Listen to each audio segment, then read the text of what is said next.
Hello. My name is Benjamin Palmer. I run the Barbarian group. We're a digital creative and production company in America. I live in New York. I have an office in Boston and San Francisco as well. Thanks for having me here in Brazil, and my lovely new wife, Elizabeth. I had a vacation before I came here. It was fantastic. I'm going to talk to you about making brands do good, which you might think means philanthropy, you know, having brands be super nice just for the sake of being nice, but that's actually not what I mean at all. And I don't mean just sort of doing a good job at, you know, being a brand. I mean that it's our job as marketers to impress upon our audience, the audience for the advertising, that we're trying to do a good job, and that the sort of motivating factor is actually sort of great importance, and that's something that you can feel, especially in interactive marketing. So I'm going to show you some work and try to explain sort of the concept a little bit. But I mean, the first thing is as you saw in the previous presentation, some of the Viral Factory's work, which is their sort of exclusive area of expertise, is that you should try to do work that's good enough to be talked about. That obviously, like one of the great benefits of the internet is that it sort of has endless reach. You know, like if you don't use paid media, then you have the advantage that anything that you make can stay around forever. Like the first work that I did on the internet's still on the internet, you know. So it sounds obvious, though, you know, that you want to do work that's good enough to be talked about, but it's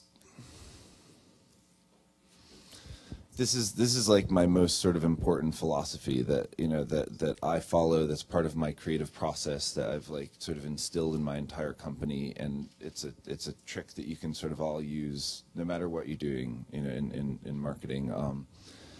And that's like sort of at the beginning, like pretend that the internet is your client. You know, like you'll have a brief, you know, from a brand. Like they're the ones that are paying the bills. You have to achieve like the objectives of the campaign and like talk about the product and things like that. But if your primary goal, the primary thing that you're trying to sort of succeed at, the primary people that you're trying to please is the internet at large, you're always going to end up in a better place because you're always going to be doing work that's sort of that's entertaining or that's useful or that's generous, you know. But that's actually something that's helped me a lot, sort of over the years. So the first thing I'm going to show you, and this is I'm not going to read it, but this is a quote from my one of my clients, which is Red Bull, and this was an interesting situation. We spent the last year working on a new redbull.com, and it was actually a pretty big project for us. We don't usually do like big .com sites. We do a lot more campaigns and projects and things. But they had an interesting sort of situation, which was that when we first started working with them, they had 914 websites globally.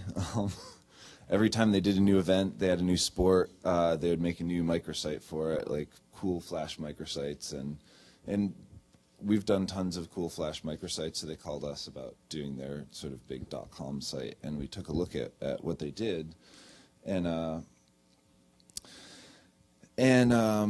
realized that the problem was not that they weren't doing enough interesting things, actually. It was that they were being very shy about the interesting things they did, and they weren't sort of connecting them to each other. And what they needed actually was a platform for I don't know. Can you turn up the audio like a little bit? It's actually not very critical. I think it's just music. So, so this is just a little view through the site. But what we did was we modeled their website after ESPN or content site instead of another beverage site. You know, which is actually allowed them to sort of own their content. They do. because basically, previously, if you liked this surfing video, there's no way for you within the same sort of site framework to get over to another video of a helicopter doing a backflip, for instance. So this has been really successful in terms of marketing for them, but it's actually like it's transformed their site sort of globally, because everybody in the hundreds of different countries that they operate in are all actually working towards a common goal now. They're all like using the same sort of infrastructure. And then I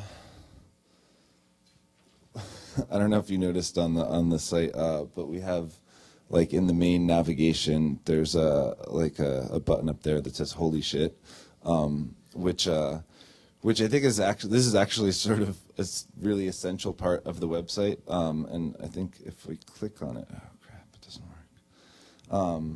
If you go to redbull.com/holyshit, it basically is sort of the most impressive content on the website, and we built this sort of algorithm that like the most popular content on the website sort of gets put into that, and that's sort of the essence of what Red Bull is about, is they just want to do things that make you say holy shit. And a fun thing is that when we first launched the site, if you typed holy shit into Google, it was like, I don't know, like page 20 of the search rankings, and then like over the last like month and a half or so, I like look back every like week or so, and it keeps moving up, and we're on like the first page now. So I'm hoping that we get #1 for holy shit. So another site that we did that was a big one, that is sort of a very different kind of brand. It's called Kashi. I don't know if you have it in Brazil. It's a health food brand. They have like granola and breakfast cereal and things like that. This has been a really interesting success for us, where they came to us 3 years ago, and they wanted a brochure website. You know, they were like, website about our products. Buy some cereal, go to the website, buy some more cereal, you know.